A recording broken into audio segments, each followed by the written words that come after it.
Yes, I'm a coffee addict. I drink a lot of it, and we are seeing coffee prices now at a 4-year high. What does this mean for business? Have we actually seen the price being passed on to consumers? I'm going to be discussing that and more with the Managing Director of CCL Products, Mr. Srishant, who's joining us here on ET Now. Good morning.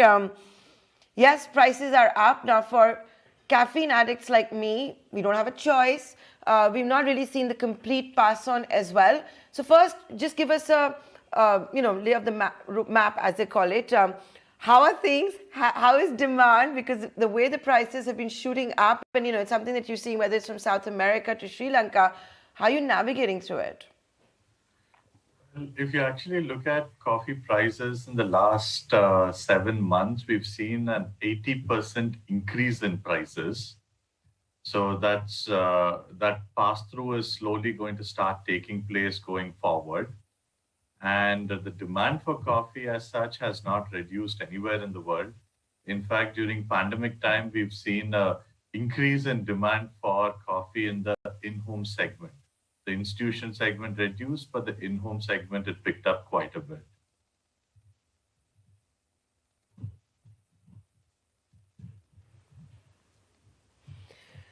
But the prices, have they been passed on? You're talking about an 80% hike. Like I said, we've seen prices at record highs too.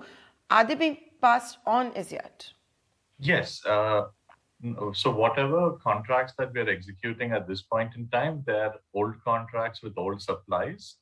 But the new contracts, the price is getting passed on. The new supplies will start uh, most probably from January onwards. So that's when the price increases will start coming in as well.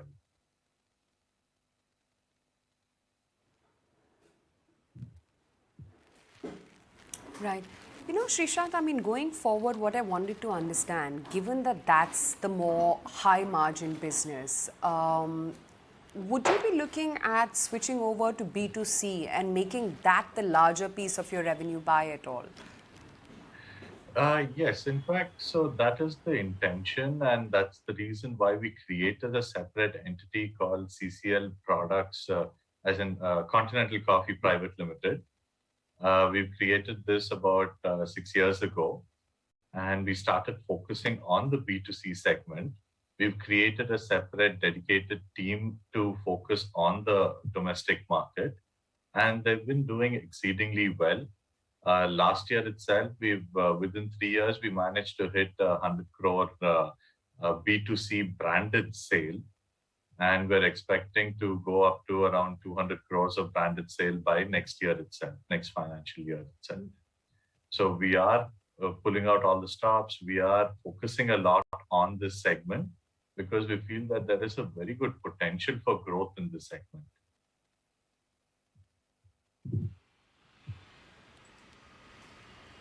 Indeed. But I just wanted to understand that you've recently revised your volume growth guidance from the earlier 10 to 15%, now at the upper end of the band at 15%. What makes you so confident? Well, our export business also is consistently growing, and there is a lot of potential for growth over there. We're expecting that the domestic growth will be much more than 40-50% year on year. But as far as the core business is concerned, we're confident about more than 15% growth year on year. And that's one of the reasons why we revised the guidance. Initially, we were not too confident about the pandemic with all the shipping line issues that were coming. But in spite of all these problems, we've been able to plan well in advance, and we've been able to supply in a timely manner. So our volumes have been consistently growing.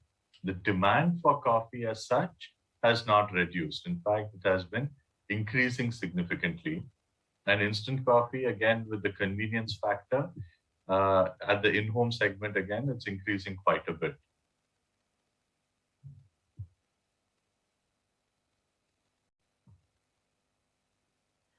Okay, we are going to leave it at that. Thank you so much for joining us live today on the market. It's, of course, been a hot topic of conversation. I think, inflation is looking far more structural than transient. And one of the early indicators, of course, was with coffee prices.